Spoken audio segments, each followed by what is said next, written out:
Malaking issue sa darating na halalan ang political dynasty. Ayon sa mga eksperto, ito ay isang halimbawa ng oligarkiya. Isang power structure na ang kapangyarihan ay nasa control ng maliit na grupo. Sa kaso ng mga political dynasties, ang electoral posts ay dinodomina ng isa o dalawang pamilya. Tuwing eleksyon, hindi nawawala ang debate tungkol sa political dynasties. Kaya naman ngayong hapon, lilinawin natin lahat ng issues surrounding this very controversial topic. Ano bang epekto ng political dynasty sa governance? May maganda bang natutulot ang umano'y continuity of programs kung nagmumula sa isang pamilyang pamumuno? Ilan yan sa mga sasagutin natin sa ating talakayan ngayong hapon. Tumutok lang kayo dito sa aming programa ngayong araw dahil aming bibigyang linaw at sasagutin ang inyong mga katanungan. Maaari mapanood sa internet via live streaming sa www.ptv.ph. Maaari nyo ring bisitahin at ilike ang aming Facebook page sa www.facebook.com/Hatol ng Bayan 2013. You can also follow us on Twitter at Hatol2013. Ang paghahanda para sa Hatol ng Bayan ay hatid ng pinagsanib na puwersa ng People's Television, IBC, PBS Radyo ng Bayan 738 kHz, Philippine Information Agency, Philippine News Agency, Manila Bulletin, Air 21, and Informatics Diliman. Huwag po kayong aalis dahil after the break, makakasama natin sina Attorney Terry Ridon ng Kabataan Party List, Professor Roland Simbulan ng University of the Philippines, at former Governor Thomas Joson ng Nueva Ecija.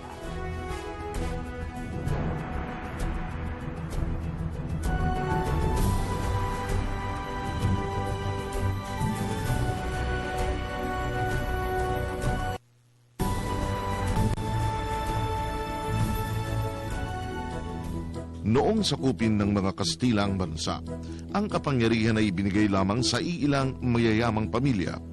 Ang mga pamilyang ito na kinilala bilang mestizo o prinsipalya ay ang mga landowners at mga pamilyang nakaluklok sa posisyon ng kapangyarihan. Sila ay nabigyan ng pribilehiyong bumoto. Nagbunga ito ng monopolyo sa kontrol ng mga elite families sa politika sa bansa. Pero di lang sa Pilipinas may mga dynasty.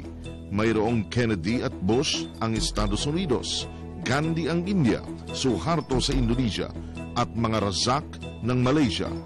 Noong panahon ng martial law, may ilang dynasty pang umusbong sa political landscape ng bansa. Ang mga pamilyang ito'y hinulma mismo ng Marcos Dynasty. Noong isulat ang 1987 Constitution, sinikap nitong labanan ang pagdami ng mga political dynasty sa bansa.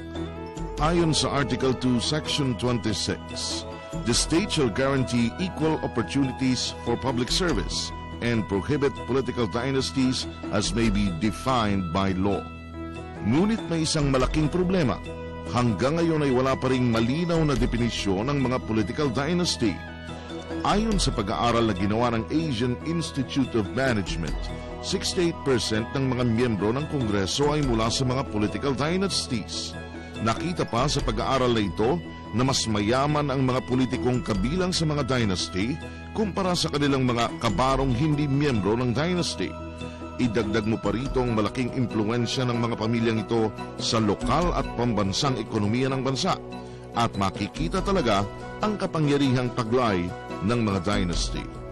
Ano ba ang mga masamang epekto ng mga political dynasties? Matatanggal pa ba sila sa ating political system? Sasagutin yan at iba pang mga katanungan dito lang sa paghahanda sa Hatol ng Bayan. Welcome back! Magandang araw rin po sa mga nakikinig sa amin sa DZRB, Radyo ng Bayan 738 kHz. Ang paghahanda para sa Hatol ng Bayan ay hatid sa inyo ng Media ng Bayan. That's right. Pinky, talagang prevalent ang mga political dynasties dito sa bansa. Halos lahat ng probinsya ay merong prominent political clan na namumuno. Nga, no? I mean, actually, alam mo, nagtataka ako, Alex, ano? Saan pa nanggaling yung mga political dynasties niyan? Gaano katagal na ba yan at saan nagmula yan?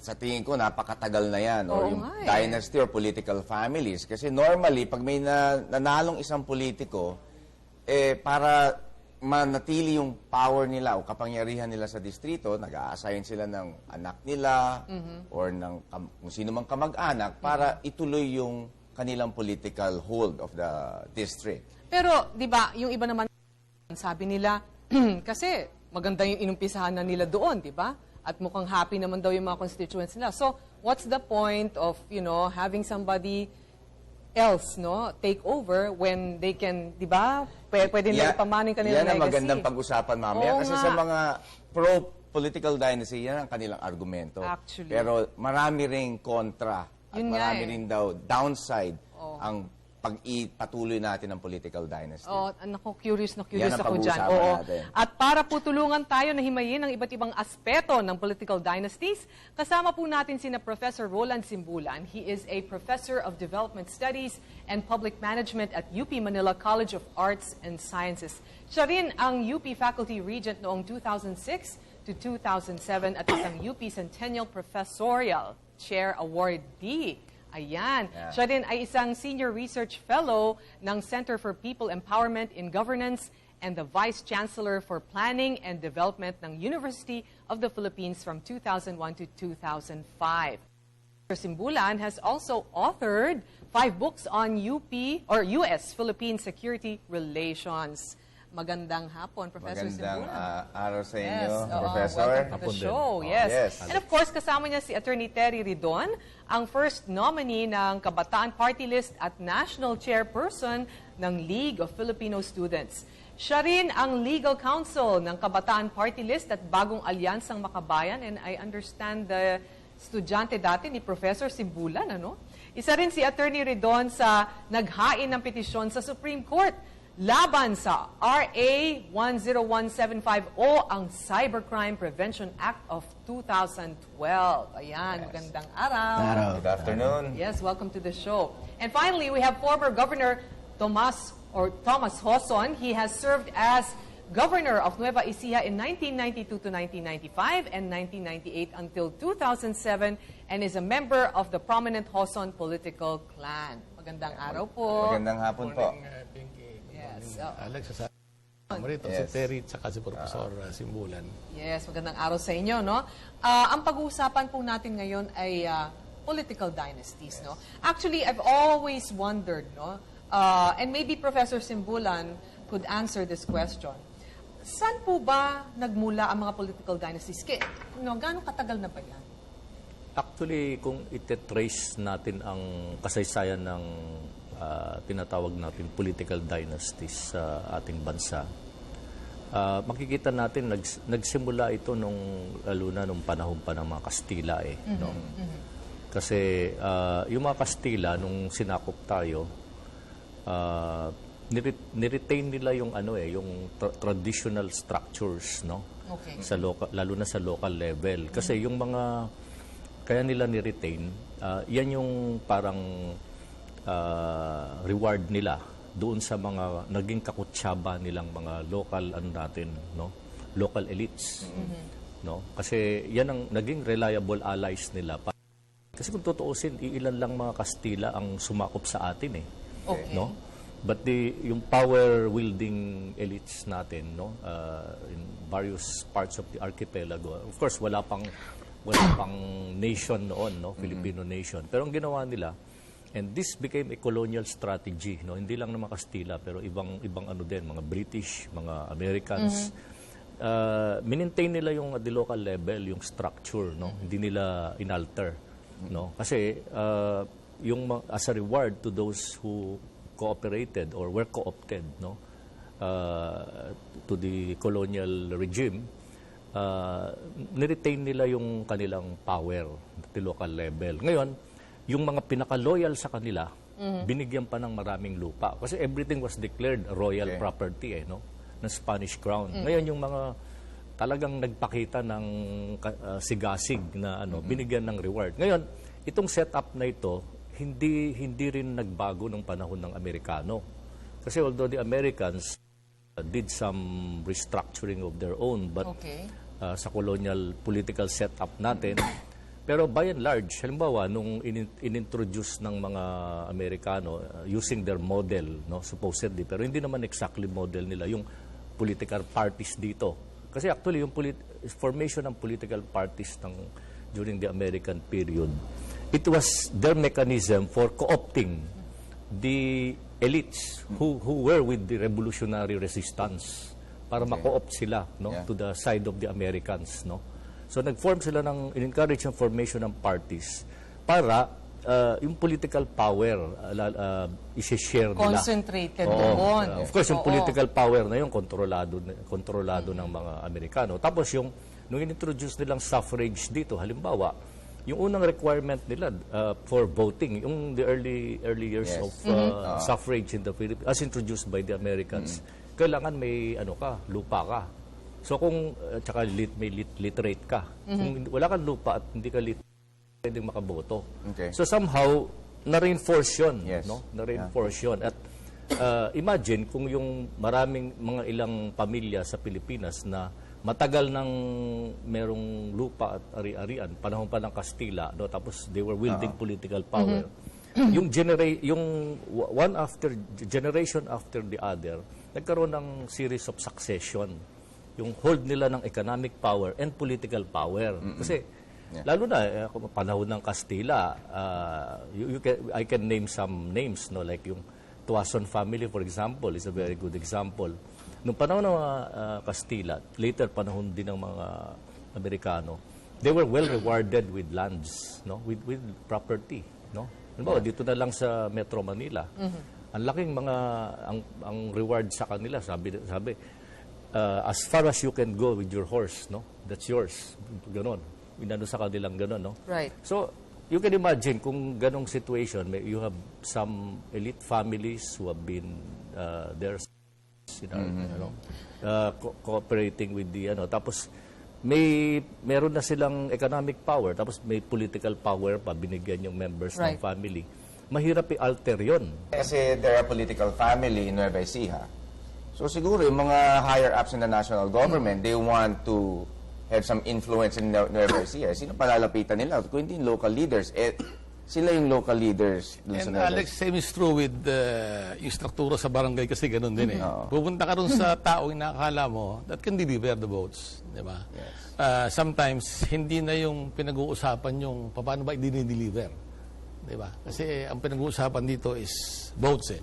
Yun ang hindi ako masyadong sang-ayon. But then, doon kasi sa Nueva Ecija, yung Nueva Ecija model, no? If I may. Yes. Ang father ko had been governor for almost 28 years. No? Naputol lang ito nung maupo si Tita Cory, where na-purge lahat yung ng political leaders, regardless, no? Whether you're doing good or going good, na-purge lahat. Kami kasama ako ron eh. In fact, ako siguro yung vice governor na naupo for only about an hour eh. Kasi namatay yung vice governor din. Kailan po yan? Nung 2008. 1 hour lang ho? 1 hour lang. Kasi namatay yung vice governor ng father ko. Ako ang first board member noon. Okay. So I have to assume yung The position. Yes. But then dumating yung order ng Malacanang, pinapurge kami lahat. So walang ibang hoso na nakaupo sa pamahalaan. Okay. No? But then yung hindi inaasahan nangyari nung magkaroon ng problema ang father ko noong 1990 when he passed away. Okay. So doon nagkaroon ng pag-uusap sa loob ng partido na hindi ko alam kung pangit banggitin ko yung nangyari, but then meron kami experience na yung vice governor after being cared for by the late siya naming nakalaban sa politika. No? Okay. So, nung eleksyon ng 1992, doon na pumasok yung, bakit ba hindi pa natin gawin na ang vice governor mo the time ako nang tumakbo Yes. Kasi wala na ang father ko. So, ang sabi ng mga kapartido, bakit hindi natin gawin na ang tatakbo na vice governor, isa sa hoson din. Para in case na, isa sa rason is ayaw na maulit yung after mo nurture yung vice governor mo, kalaban mo. Parang bumaliktad sa inyo. Pangalawang rason is that, siyempre, yung continuity ba ng programa. Right. Yun ang pinakamalaking rason kung bakit na-decide namin na imbis na kukuha ka ng iba, yun na rin kasama mo sa pamilya ang tumakbong vice. Merong magandang sinabi si Governor. Governor na kailangan natin tanungin to si Atty. Oo doon nga. dahil parte siya ng kabataan. I'm sure. Kasi ang sinasabi May masasabi din ni siya Governor Hoso na kaya sila tumakbo and probably a lot of political families na they want to continue the program of yung mga nauna sa kanilang Yes. mga kamag-anak. Tulad nga sinabi niya. So, mukhang may punto yon. Anong tingin mo doon? Na, total, nasimulan na namin, tutuloy namin to. Yung pinaka-problema natin, actually, para lang malangkapan ng framework yung talakayan din, yung legal framework yung talakayan, sa ilalim ng 1987 Constitution, talagang pinagbawal Okay. yung political dynasty, Okay. pero mayroong exception. Kongreso ang magpapatupad ng batas. That's true. Ng Yes. enabling Oo, law. tama. Yeah. Oo. Ano naman ang aasahan natin sa Kongreso? Ang Okay. aasahan natin sa Kongreso kung saan nandyan lumalangoy ang mga pinakamalalaking mga pampolitikang mga pamilya. Ibig sabihin, they are not expected to, kumbaga, to pass a law against their own. No? Actually, magre-react ako dyan. Totoo nga ba na, Professor Simbulan, maybe you can answer this, totoo nga po ba na sa Kongreso lang, no? In Congress alone, 70% of the jurisdiction-based members are from political clans.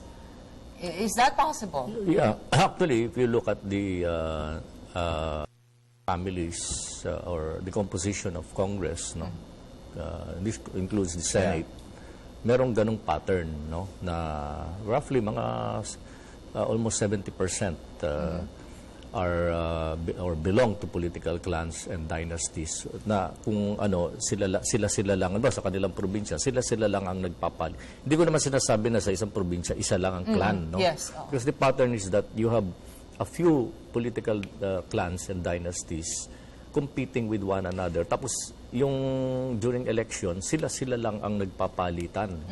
The base of the selection is not so wide, no, and this runs anathema to the concept of what yung democracy. Yes, Kasi lalo na ang ganito kasi konteksto niyan. So sa political power, no, maraming decisions dyan are made that affect economic business, and the economy.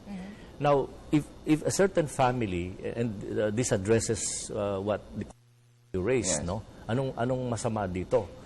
Ang masama dito kasi many decisions that our officials make, no, are in connection with business, no, the economy, no. And kung yung kanilang pamilya, either directly sila o kaya kasi kahit sabihin nating yung personal niya sa family business aalisin, baliwala yan kasi pamilya pa rin niya yung may-ari nung isang sa mga franchises, etc., concessions, no. Now, merong conflict, there's something wrong there. It's a conflict of interest, no. Yes. Ganon. That's why if you look at the patterns sa mga even laws of Congress, yung mga real social reform legislation have been blocked precisely because of the composition. Kasi kung apektado sila, kung medyo safe sila diyan, medyo safe Okay sila sa lang, RH bill. Okay yan, Pero kung mapapasa yan. sasagasaan Pero kung sila, yung economic activities nila, and remember, they're the ones in the economic activities of many of our provinces. So if you have them there controlling also the political system which makes decisions, no? Kung minsan sa budget, kung aling mas budget ilalagay talaga sa ibubuhos sa basic services. So kaya makakapekto lang sa kanilang negosyo. Pag mayroong ganun ng conflict, doon nagkakaproblema. Pinky ang problema natin. We're not talking here about exceptions because there may be some idealistic members of That's true. By and large. But as you can see, as you said, sabi nyo 70%. So pag kumbaga sa negosyo pa, it's a booming industry, yung political dynasties, right? Because we have free elections. People they were voted into power, di ba? Yes. However, tama rin sabi ni ni Professor Simbulan na normally these political families will follow their self-interest. especially when it comes to making bills. That's why Siguro, Governor- Attorney Ridon to be the future congressman of That's right. next Congress. May kamag-anak will be ka. assured na yung dynasty bill mabubuhay ulit. In fact, ako, sarili ko, I'm all for it na mawala yung ganun sistema na Dynasty. yung tatay, yung asawa, yung anak. Governor. Sa akin, okay lang. Gusto pa namin marinig yung sagot ninyo dyan, ano? Pero bagong lahat, we have to pause for a break. So wag po kayong aalis. Magbabalik po ang paghahanda para sa Hatol ng Bayan.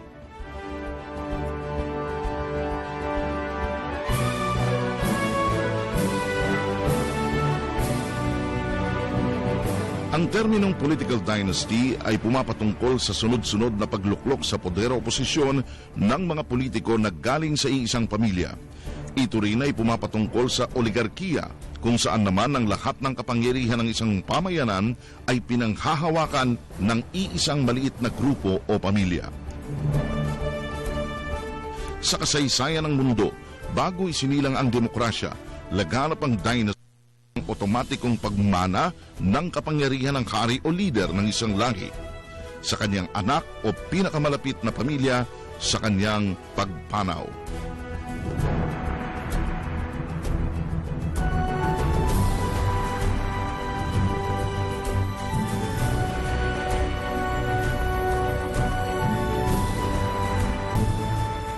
Nagbabalik po ang paghahanda para sa Hatol ng Bayan. Naririnig din po kami ngayon sa DZRB, Radyo ng Bayan, 738 kHz. Sa aming pagbabalik, gusto namin tanungin si Governor Hoson ulit na may sinasabi siyang pabor siya sa anti-dynasty bill. Yes, totoo yun, Alex. No? In fact, if you look at the records of Congress, yung brother ko ang nag-file ng anti-political dynasty bill si Congressman Edno Hoson. No? Kailan po to? Siguro... 90s? 90s, 90s. No? So, kami sa family, tanggap namin yun no? Na hindi dapat na ipinamamana unless kasi siyempre hindi naman po pwedeng wala rason di ba? Pero sa matter of policy, ang gusto talaga ng brother ko, walang ganun tema na yung father, yung mother, yung anak, yung pinsan. So, pwede ko pagmalaki na although kami napasok sa politika, pero sa amin din ang galing yung proposition na dapat ihinto yung pagkakaroon ng pamilya doon sa ating pamahalaan. So you're for yung democracy in terms of Well, actually, choosing. hindi naman natin pwedeng sabihin na hindi democratic yung kasing pamimili andyan naman no. So, in a way, yun ang demokrasya namimili ang taong bayan. Okay. Kaya lang, ang nakikita nga natin dito, sabi nga ni Prof, para bang lumabas na yung pamumulitika hanap buhay di ba?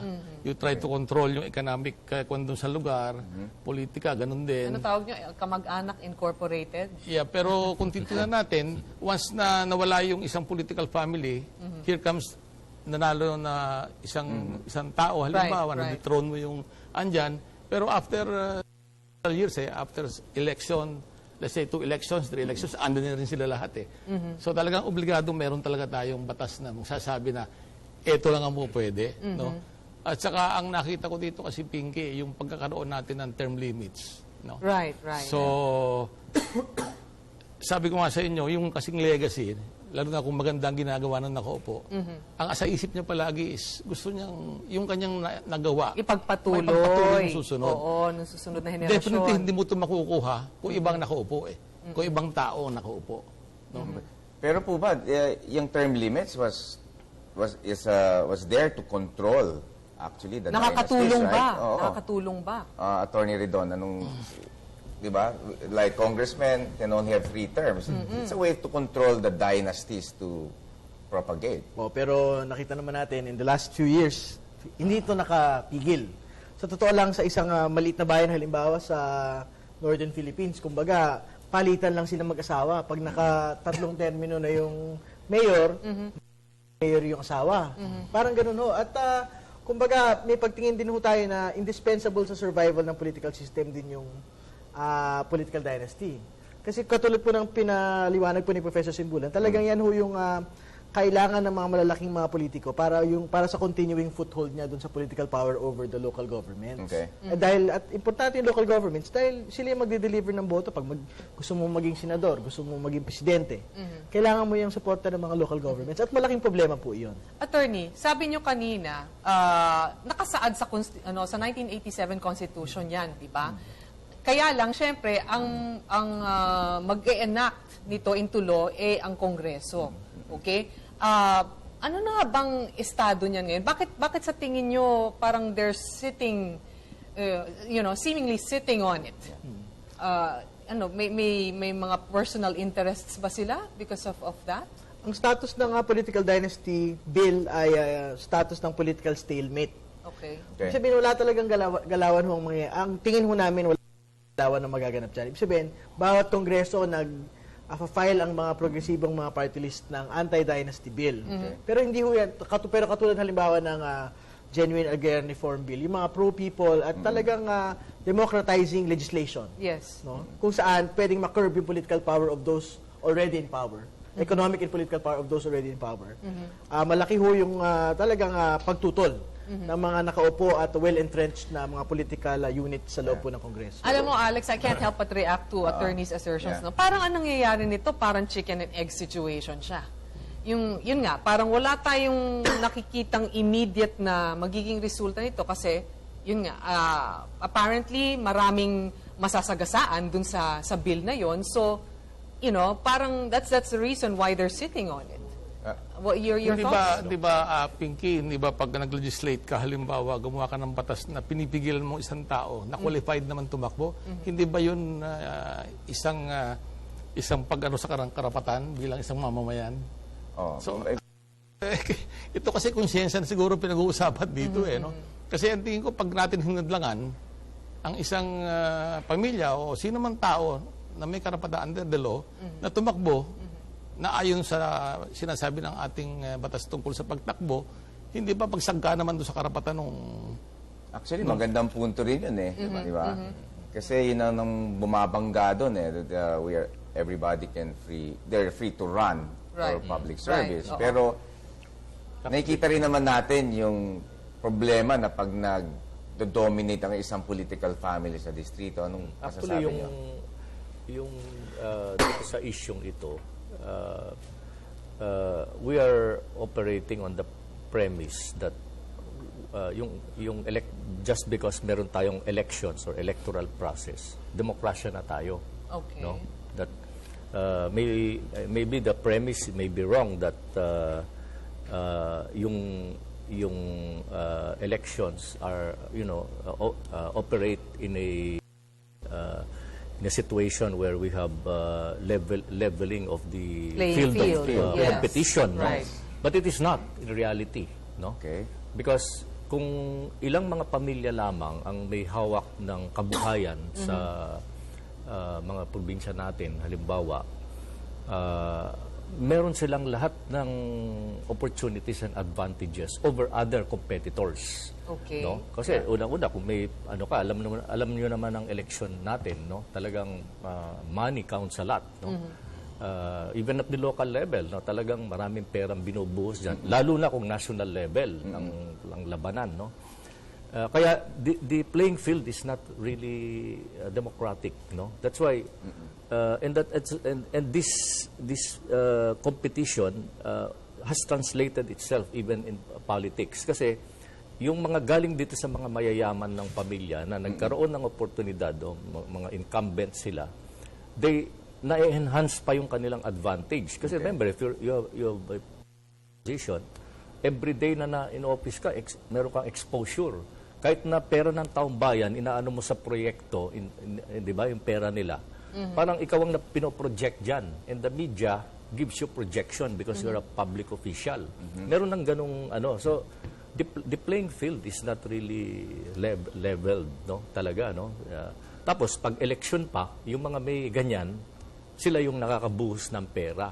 That's why I've been long proposing that dapat sana yung election spending ano na yan eh. Ilagyan ng limit. Or talagang hindi lang limit kasi kahit may limit kasi, yung may pera yung nakakaano dun sa limit na yon. Yung walang pera, kahit na dun sa minimum hindi nila kaya eh, no? Yung mga kasi pag may limit diyan, limit dun sa maximum yan, dun sa may pera. Pero yung walang pera, no? Kahit yung minimum hindi nila kayang abutin eh. But maybe we can put certain institutional restrictions para kasi ang question dito yung monopoly of power eh. Kasi it's not, ang issue dito hindi yung dahil ayaw natin yung mga pamilya, ganon, in power, but monopoly of power, whether it is from a few families or monopoly of power from a political party. Yun ang question dito. Kasi that's why ako, kuminsan I feel bad when somebody says, we are a democracy. But we are actually an oligarchy in reality. Yeah, so would it be constitutional kung ilimit mo yung mga kamag-anak na tatakbo because of the reason of monopoly? Parang cartel, di ba, sa business? Kunwari, habang nasa pwesto ang isang politiko, hindi ka pwede magpatakbo ng kamag-anak to the second degree, halimbawa. Hindi pwedeng sabay-sabay. O hindi pwedeng sabay-sabay, o hindi immediately after you. Would that be, do you think that would pass? It would be constitutional? At this time that the law is standing, Oo. syempre, dahil wala pang batas, you cannot prevent the political families from running in these elections. Pero once the dynasty law is passed, wala na. Embedded in the Constitution that... Yeah, but will that be a possible part of the law? It will. Disallowing relatives from running. Kasi it will be fully consistent with the constitutional provision banning political dynasties. Mukhang matinding debate yan. Ang tanong pa rin, Alex, meron bang tsansa, maski na gano'ng kaliit, na mapapasabay yung ating dynasty bill? Actually, yun ang... So we'll go back again dun sa ating pinag-uusapan ngayon. Pero ako kasi, Alex, ang nakikita ko rito, ihembolo ko yung amin, Kasi natapos ako ng 2007, hindi na ako tumakbo. In fact, binawalan ko na yung mga anak ko na tumakbo kasi itong nakaraang eleksyon, in fact, ino-offer namin sa ibang tao yung pagtakbo against yung incumbent. Kasi ang sinasabi naman namin, noong 2007, nung matalo kami, ang sinasabi namin, if he'll do good, then hayaan na natin. Ganun talaga eh. Tapos na yung ating termino, tapos na yung administrasyon natin. Sabi ko nga sa kapamilya ko, wala naman ako inawa ng masamang klase ng pamumuno sa ating lalawigan. Ang gusto ng taong bayan eh. So whether nagbayad sila, hindi mo naman pwede iprueba. Kasi wala namang binabayaran ng sasabing binayaran ako eh. Hindi ba? So ang sinasabi namin, kung yun lang nakaupo, will do good. Sa amin okay lang eh. Maski walang tatakbong hoson, okay na kami. In fact, sabi ko nga, wala na akong pinatakbong anak ko. Nagkataon nga lang na sinasabi namin doon sa ibang mga interesadong leader sa aming lalawigan, okay yung tumakbo. Pero ang sinasabi naman nila, kung tatakbo kami, ayaw namin yung kalaban namin. Paano ka mamimili ng kalaban? Kung tatakbo ka. So sabi namin, hindi natin pwedeng palampasin na wala naman tatayo para doon sa kapakanan ng ating mamamayan. Kasi nakita natin na hindi naman kagandahan yung ginagawa nung nakaupo ngayon. At para pabayaan natin, parang kinukusinti natin yung mga kalokohan na mga ginagawa na nakaupo na hindi namin pwedeng tanggapin yun. Ayun. Nako, which leads me to the question. Interesting yung point ni Governor, ha? Kasi dalawang panig yan eh. It's either maganda yung ginagawa nung political clan o may mga questionable practices. So, on that note, is there such a thing, Professor Simbulan, as a good dynasty and a bad dynasty? Yeah, that's right. Well, we may identify certain families, who are doing good, I mean, of course, we cannot really tell whether kung ibang pamilyang nakaluklok, baka they may be doing something much better. Okay. Kasi we're just working on a premise na sila kasi ang nakaupo. Okay. Tapos syempre may mga resources yan, yung galing sa PDAF, and the taxpayers' money which being spent on projects na dapat pero ang naniniwala kasi ako na walang pag-asa talaga itong anti-dynasty law to be passed by this, yung ganitong composition ng ating Kongreso. Hindi ako naniniwala na it will ever be passed at all. No, siguro maybe thousands of years bago talagang ano yan. Kasi kung ganito yung composition ngayon, no? And although there may be certain dynastic families there who may be exceptions na anti-dynasty sila, pero by and large hindi sila ano. Para sa akin kung sana yung election spending ano na lang yan common Yung ano ba kung may allocation ng gobyerno or COMELEC na budget tapos yung election propaganda, pare-pareho. Bawal yung mag-ano from private sources. Kung may private contributors, idagdag nila dun sa common fund ng COMELEC. Doon nila para lahat merong common exposure. And for me, that may be a better option para yung playing field maybe a little bit leveled. Although it's still not fully leveled kasi may mayayaman, merong mahirap na tumatakbo. Pero at least yung during the election campaign, yung election propaganda pare-pareho, no? Alam natin may advantage yung mga incumbents, pero still yung mga unknowns or yung mga bagong challengers diyan, sa kanilang programa, mabibigyan sila ng equal time exposure. TV, newspapers, isa lang anong ganon. Sometimes we do that, nakita kong idea ito sa Halimbawa sa election sa campus, sa universities, campuses, di ba? During election time, yung mga student campus newspapers, meron silang common lahat ng mga kandidato, no? So that's not, some candidates may have more resources, pero may common sila spent for by the campus student okay. Pero common, kaya pare-pareho yung nila doon, exposure. That also, Prof, is insofar as parang leveling the playing field for those who are not one. Pero alam ho ninyo napakarami mga gimmick sa eleksyon na maski nabigyan natin. Although, sabi nyo nga, kung bibigyan natin ng pondo yung kandidato na hindi walang pera o hindi masyado mayaman, yun yung punto na tinataas lang natin yung level ng exposure nila kasi makakalakad na sila, gagamit nila ang media. Yun yung punto na yung mayaman, gagawa pa rin ng paraan para masiguro niya na yung boto sa kanya pa rin through yung kanyang personal funds na gagamitin niya. Doon dapat yung restriction. Doon nga ho, dapat lumabas yung sinasabi ng COMELEC. Mumonitor namin kayo ngayon, sisiguruhin namin na 3 piso lang ang inyong gagastusin per voter. Hindi ko ba? Kagaya sa Nueva Ecija, 1.3 million. Ibig sabihin, 3.9 million lang ang pwedeng gamitin ng tatakbong gobernador. Pero alam po natin, sa streamer pa lang So, Kitang-kita na ebidensya. Governor, parang unrealistic and difficult to enforce yung spending, right? Well, palagay ko, Alex, ikon ito sa COMELEC ang bola rito no? Kung kaya nilang hindi sisinuhin yung mga tumatakbo at magiging fair sila sa lahat. Na pag ito, hahablahan ko ito, pag ito, teka muna, mahirap yan kasi baka merong ibang bagay. Yun ang problema natin. Before we continue when it comes to election spending, balikan yung sinasabi ni Professor na mukhang walang pag-asa sa Kongreso magkaroon ng anti-dynasty.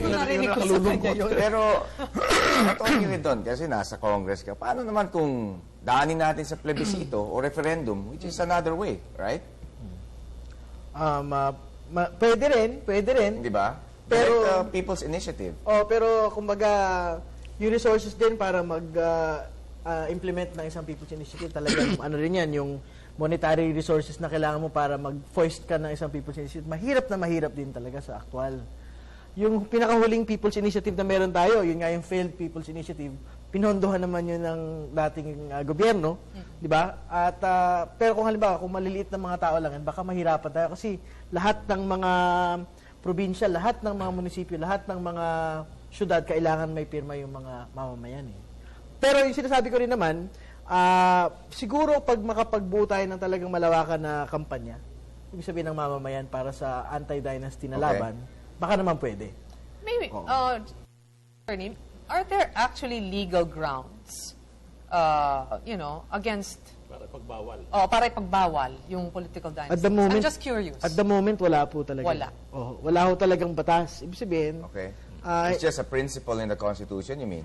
Because it's prohibited, right? pero malinaw ho kasi exception. Malinaw exception that it is Congress itself that will enact the enabling law. But they will not do it as... Right. So anong chance natin? Kung mahirap sa Kongreso, mahirap sa plebisito, ano yung... So pipili tayong dalawa, anong magandang paraan? Okay, maganda rin yan tanong mo. Pero bago nila sagutin yan, okay, please stay tuned. Magbabalik po ang paghanda para sa Hatol ng Bayan after a few reminders.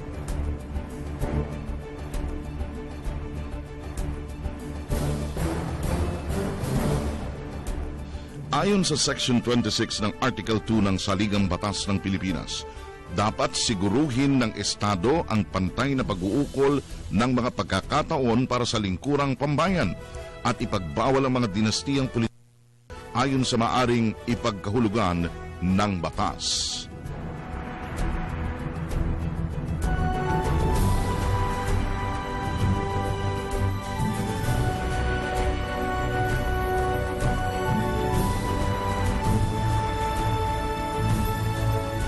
Nagbabalik po ang paghahanda para sa Hatol ng Bayan na hatid sa inyo ng Media ng Bayan. Magandang araw din ating mga listeners sa DZRB Radyo ng Bayan 738 kHz. Ayun.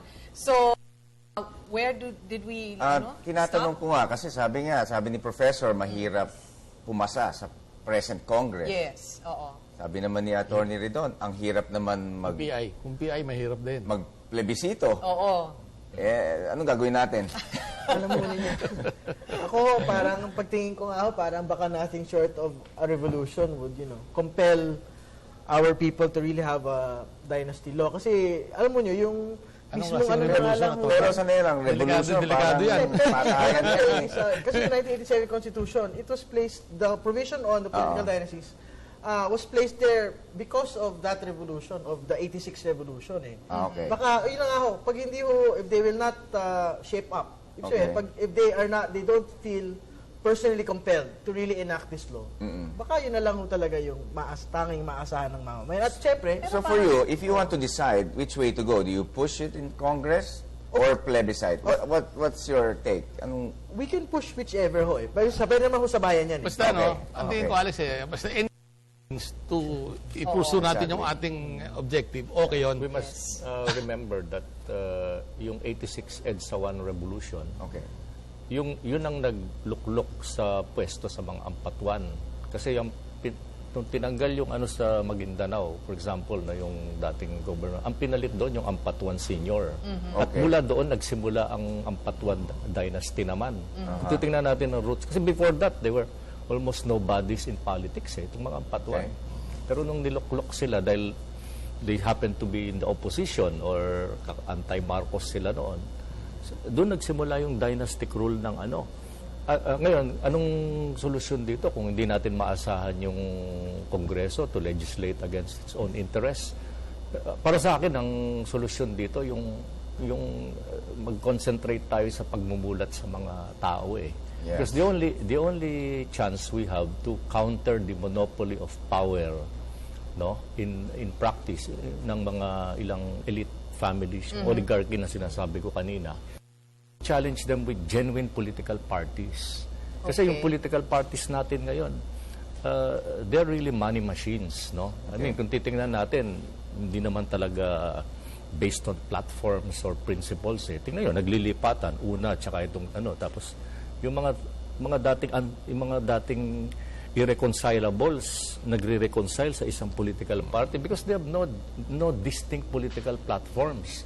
What we need is more maybe maybe gusto sabihin ni Terry na yung parang a revolution of our people's consciousness, no? Not necessarily a physical revolution. So that when they choose candidates, yung platform tsaka yung track record nila, yung prinsipyo ang pinagbabatayan, hindi yung porque mayaman sila, may bibigay na Pwede na ba natin sabihin, Prof, na mas maganda na ibalik natin sa two-party system yung ating sistema ngayon kaysa dito sa multi-party hindi rin. system. Kasi kahit na yung two-party system natin before 72, no, where we had the dominance of the LP and NP, they were really both parties of the oligarchy.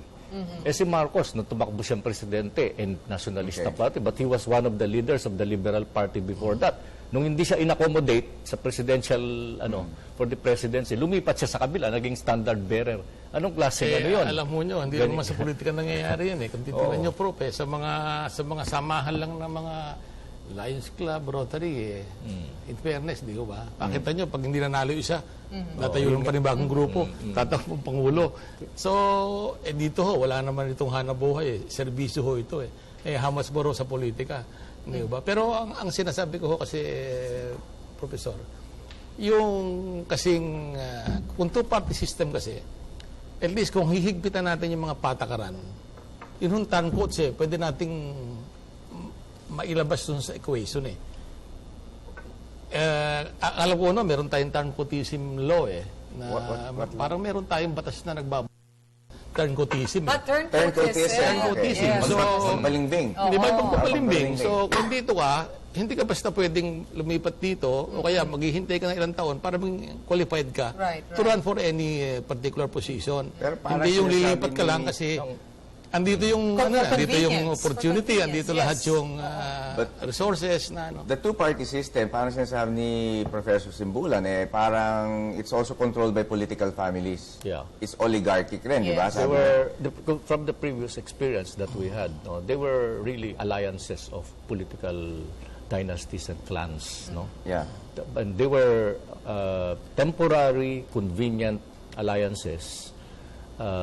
Basta't na-accommodate yung interest nila tsaka yung tapos later if you see the pattern pag one election after naglilipatan yan actually yung premise na meron ding mga magagaling at matitinong political dynasties actually yan parang maybe para sa akin it's an illusion kasi if you look at the reality, yung natin. Kasi bakit ganito ang bansa natin?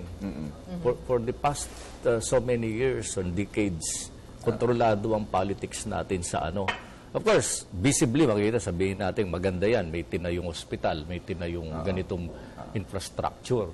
Pero dun sa tinayong yon, anong porsyento ang pumunta dun sa dynasty? Dun sa local business doon, na actually owner yung Pero and we've used taxpayers' money for that. Mawalang galang na, Professor, pero pwede rin namang isang politikong hindi kasama sa dynasty, pwede rin namang mag-kickback Yun ang sinasabi ni Senator you don't have to be part of a dynasty. Na para bang pumili kayo, isang miyembro ng dynasty na hindi corrupt o hindi miyembro ng dynasty pero corrupt. Yun ang sinasabi ni Senator. Kumbaga, it doesn't have to be part of the dynasty. Speaking of dynasties, Attorney Ridon, sa tingin niyo po ba yung mga party list na rin ng mga dynasties? Oo naman. Itong nakaraan nagkaroon ng purging ng mga party list groups. Napakalaki yung kontrobersiya yun, yung pagpasok ng mga local na politiko, tumatakbo na. Yung hindi na manalo doon sa lokal na labanan, nagiging party list na sila. So, ibig sabihin, at malaki yung, parang scientific pa nga yung calculation nila dyan. Ibig sabihin, parang inisip nila, mas maliit pa ang gagastusin nila para manalong gobernador o kaya manalong party list congressman kaysa tumakbong district congressman. So, kahit yung maliit na nga espasyo ng mamamayan, yung party list kung saan dapat yung marginalized sectors talaga yung naglalaban-laban dyan. Youth, OFWs, indigenous peoples, women, kahit yan, hinijak na ng mga malalaking mga politiko, ng malalaking mga pampolitikang pamilya, particular doon sa mga lokalidad. Yung mga nalaos na nung nakaraan, doon sila tumatakbo ngayon. Talagang kahit sa politika, utakan lang talaga. Grabe, no? Kumbaga, pabilisan lang talaga So, sino magkocontrol niyan? Yung pagpasok ng mga dynasty na hindi naman talaga from the marginalized sector, paano yung makokontrol? Yung dyan, yung COMELEC yung talagang pangunahing ahensya na talagang dapat mag-purge ng mga yan. Nagkaroon sila ng initial purge at natutuwa naman kami na nagkaroon sila ng initial purge pero hindi nila linahat Kumbaga nung natapos na yung initial purging ng mga kumbaga non-marginalized party lists para may mga pinalusot pa rin silang mga malalaking mga negosyo, malalaking mga politiko dun sa present na listing po ngayon ng party list candidate. Nagbigay ba sila ng dahilan? Kaya wala. Basta they just decided on Siyempre, it. diba, in every particular party list naman po, kumbaga, they have their own reasons. So for them, parang legitimate yun. Oh, diba? Pero ibig sabihin, despite, kumbaga, some of the watchdogs did their homework. They provided like data. This was a former cabinet secretary. This person was a former Malacanang undersecretary. So how in the world can this person be marginalized and underrepresented? So, Grabe, no? All fired up si attorney. Talaga. Actually, gusto ko ring marinig yung sinasabi ni Professor Simbula na proposals, no? Nabanggit niya kanina sa akin. But before that, we have to pause for a break. So, wag po kayong aalis. Magbabalik po ang paghahanda para sa Hatol ng Bayan.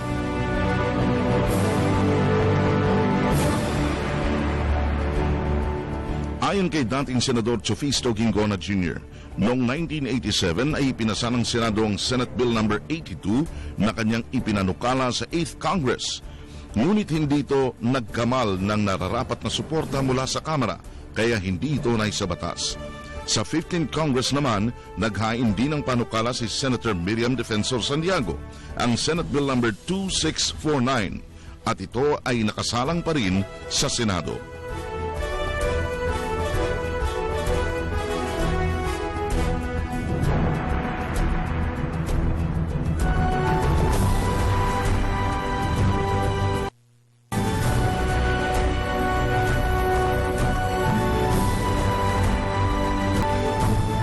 Babalik po ang paghahanda para sa Hatol ng Bayan na hatid sa inyo ng media ng bayan.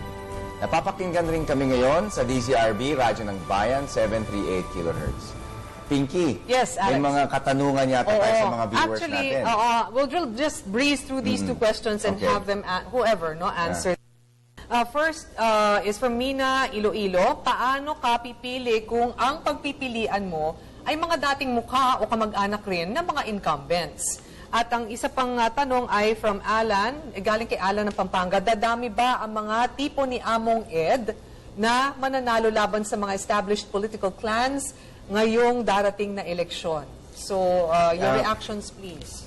Palagay ko, Pinky, sa taong bayan talaga yan eh. Sabi nga ni Prof kanina eh, yung ating educate natin yung ating mga minamahal na kalalawa kababayan, kung paano ubrang makapamili, ano ba yung mga criteria, no? Although alam natin na medyo mahirap ito, pero ito mas madali kaysa rin sa sinasabi ng pagpapasa ng anti-dynasty bill. Palagay ko ma-achieve natin yung punto na, yung level nung kasanayan ng ating mga mamamayan, maitaas natin at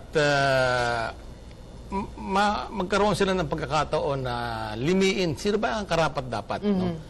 Although subjective yun, sabi nga natin, Yes. maaaring sa akin hindi, pero sa iyo, Right. di ba? So, pero ang tingin ko, ito lang ang pag-aasa natin eh, no? Plus yung sinasabi ko kanina, Pinky, na yung mga temptasyon, bawasan natin. Kasi meron tayong kasabihan na pag lumapit ka sa apoy, pwede kang masunog eh. Right. Diba? So, ang aking nakikita rito bilang matagal na namuno rito is gumawa tayo ng mga reglamento na ubrang mabawasan yung temptasyon na kinakaharap ng bawat asa pamahalaang lokal.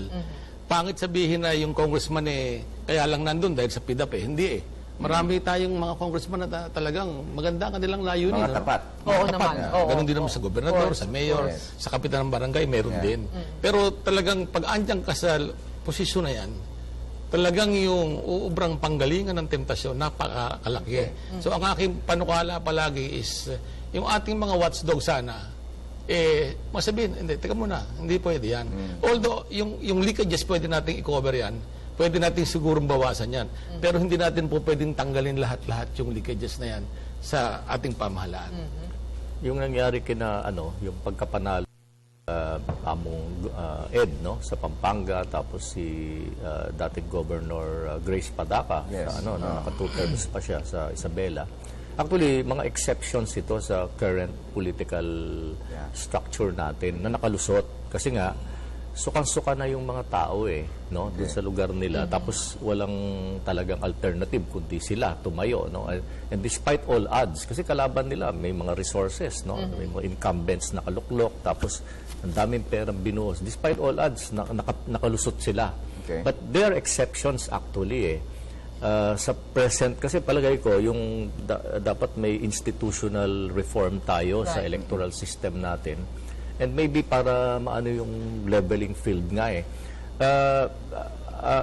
Ako talaga, tulad nung reiterate ko lang, hindi ako naniniwala talaga na itong present Congress natin can possibly pass an honest to goodness anti-dynasty bill. Class legislation ng ano dyan eh, lumalabas of their social class, no, of these people who are there.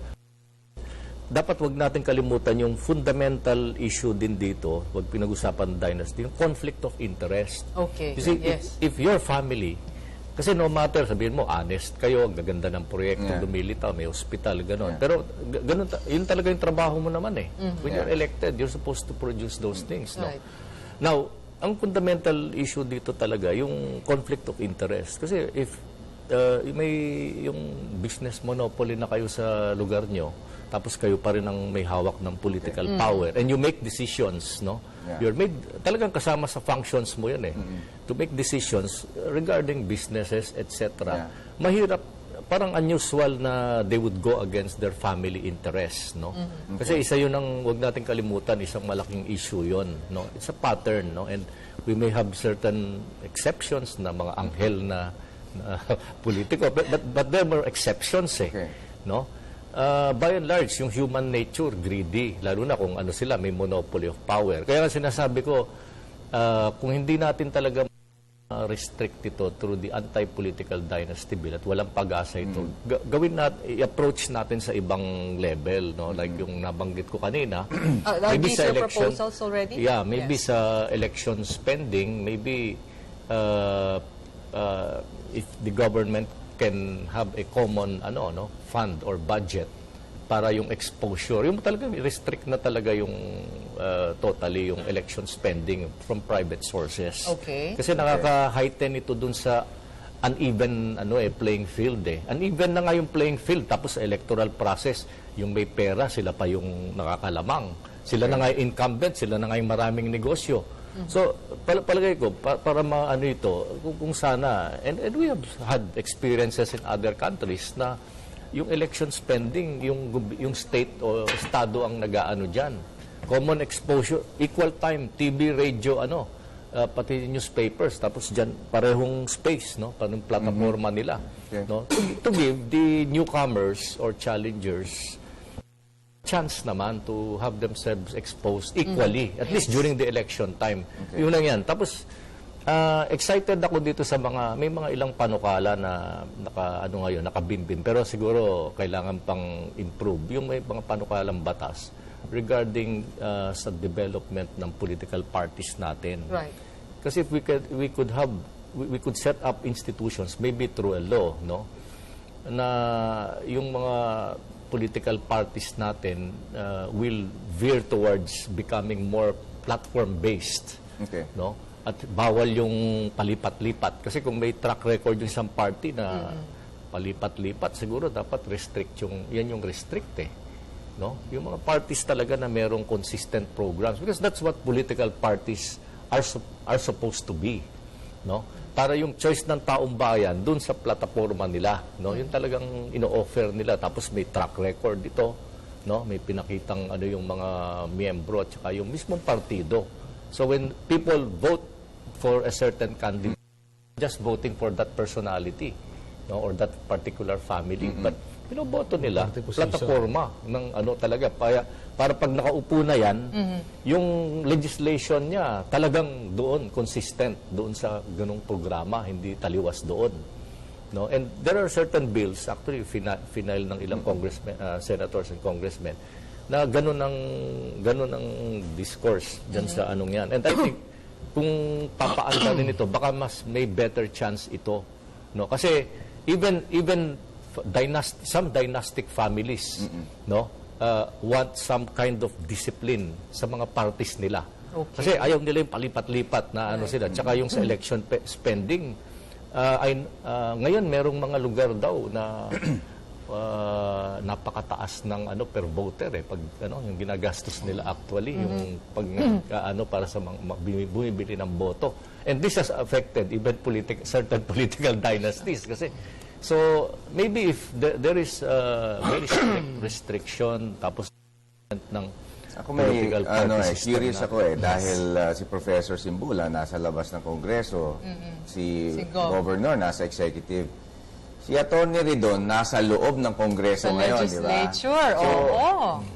inlabanan dyan sa loob, kung sakaling dibdiban natin paglaban niyang anti-dynasty bill, magbigay ka nga ng konting strategy bilang nasa loob. Anong pwede natin gawin?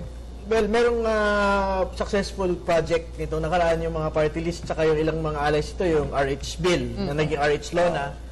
Nag-fail kami sa Freedom of Information bill, no? Ngayon, talagang Pero pwede niyo pang ipaglaban sa 16th susunod, Congress. of course. Subukan talaga natin na, kumbaga, lumaban sa labas ng Kongreso para talagang pwersahin yung mga congressmen. Ibig sabihin yung mga susulatan talaga sila ng Yung mga may media campaign. media may- campaign. Meron talagang grassroots campaign. Pero sa loob, paano? Anong diskarte dyan? Kakausapin Ako, mo ang lahat? teorya ko ho dyan, kahit maglupasay ka sa labas ng opisina, hindi talaga ho nila yung kaibigan. Ako, attorney, natin kung gaano kapangyarihan yung ating Pangulo. Alam naman natin na yung Pangulo, pag sinabi niya, ito gusto ko, maski pa paano malaking prosyento yung susunod Di ba? Okay. Plus, yung sinasabi natin na yung ating mamamayan akitin natin na sulatan nyo ngayon kung ipasa na itong anti-dynasty bill na ito. Okay. No? Pero ako, ang paniwala ko, malaking bagay ang gagawin ng ating Pangulo na obra niyang iwanan nito, na legacy rin niya, na sa kanyang panahon, sinabi niya, hinto na natin yan. Unless na merong constitutional question na maiiwanan.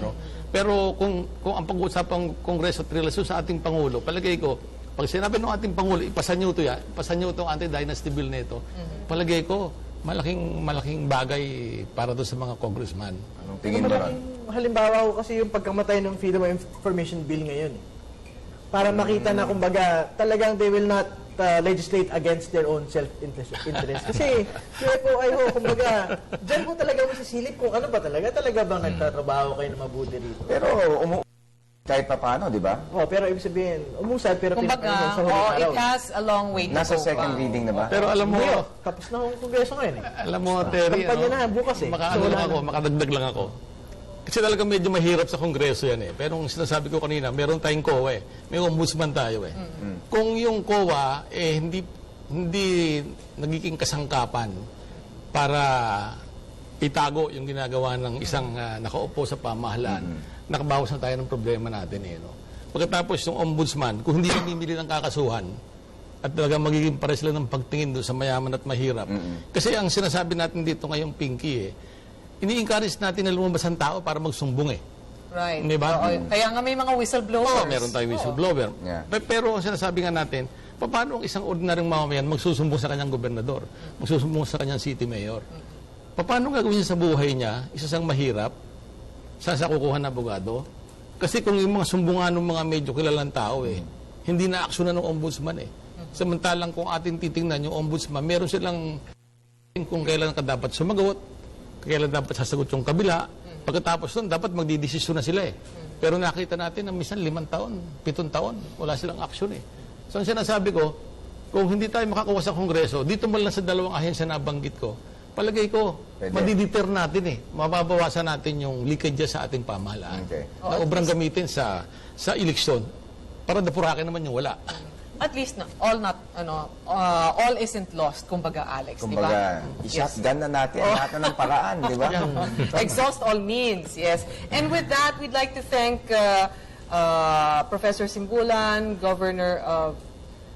si Governor Oson, yes, and of course Attorney Ridon for gracing the show, And bibigyan po namin kayo ng ilang minuto para ibigay ang inyong mensahe. Let's start with Governor Oson. Well, una, salamat Pinky, Salamat Alex sa pagkakataong ito. At nalinawan siguro ng ating mamamayan yung ilang bagay tungkol sa aming lalawigan. At pangalawa, isa ako ng Pangulo dun sa kanyang nais na maituwid natin yung takbo ng ating bansa.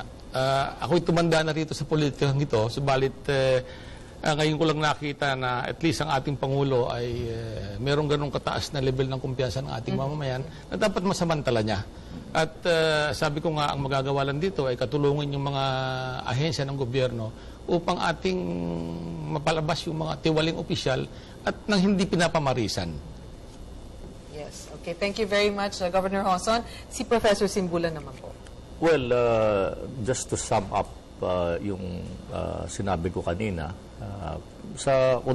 kung tutuusin, hindi talaga natin pwedeng i-judge ang isang dynasty batay sa motives or supposedly magandang intention nila. Pero tingnan natin to structurally in terms of yung kabuhayan, economy, at saka yung politika, at saka yung social, in the context of social inequalities. Kasi mga manifestasyon ito ng social inequality. Kaya nga sinasabi ko kanina, hindi demokrasya ano lang, yung proseso lang nandyan, no? Parang formality, election. But we are really an oligarchy. Because an oligarchy controls the economy and politics. Okay. No? What can you call that, no?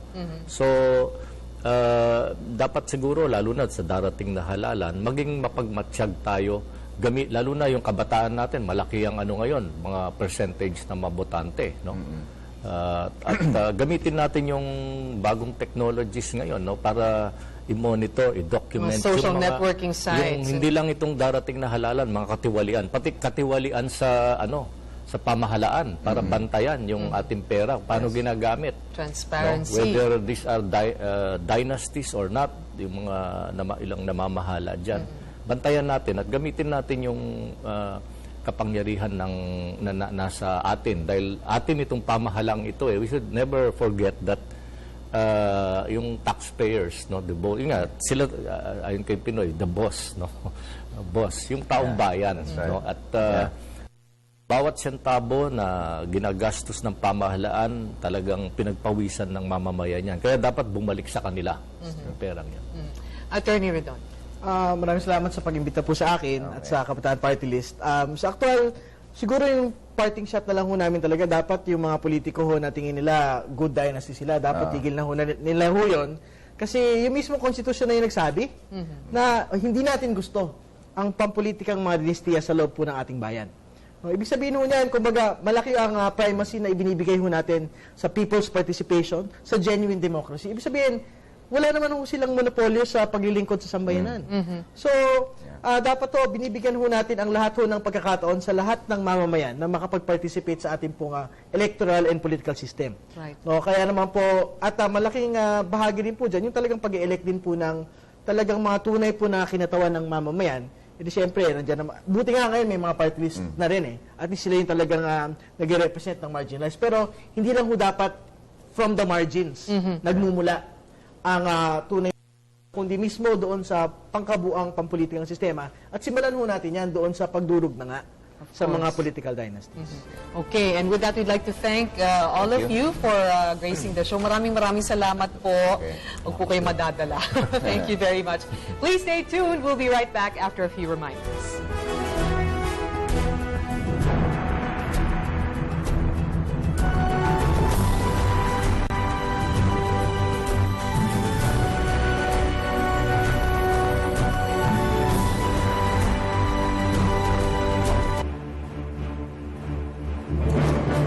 Alex, ang dami ko natutunan dyan sa exchange natin kanina, no? That's right. Oo, pero ang nakakagulat para sa akin is, nung nalaman ko na yung political dynasty problem, nag-evolve pala.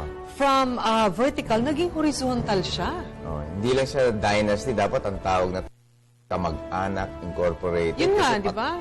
Vertical, horizontal, lahat That's na, right. pinsan, nanay. Kumbaga, hindi lang yung by succession ang nangyayari. That's right. Di ba yung kunyari, minamana ng anak yung pwesto ng ama o kaya ina. Ang nangyayari, pati yung mga, immediate family members, That's yung right. mga pinsan. Pati in-laws. Yes! Can you imagine? Pati nga in-laws, nakakagulat, Saan kung papansinin mo ngayon sa mga tumatakbong mga kandidato ngayon, talagang sa bawat probinsya, political families talaga nagdo-dominate. Right. Even sa Senate. Oo nga. Diba? Pero alam mo, ang kagandahan nito, yung ibinahagi ni Professor Simbulan sa ating mga mga proposals niya, like limiting yung electoral spending, di ba? To limit this dynasty. Yes, that's right, to curb the dynasty That's right. problem. Tapos meron pang yung control, yung exposure, di ba? Yung pagbibigay ng airtime siguro sa mga dapat pantay-pantay.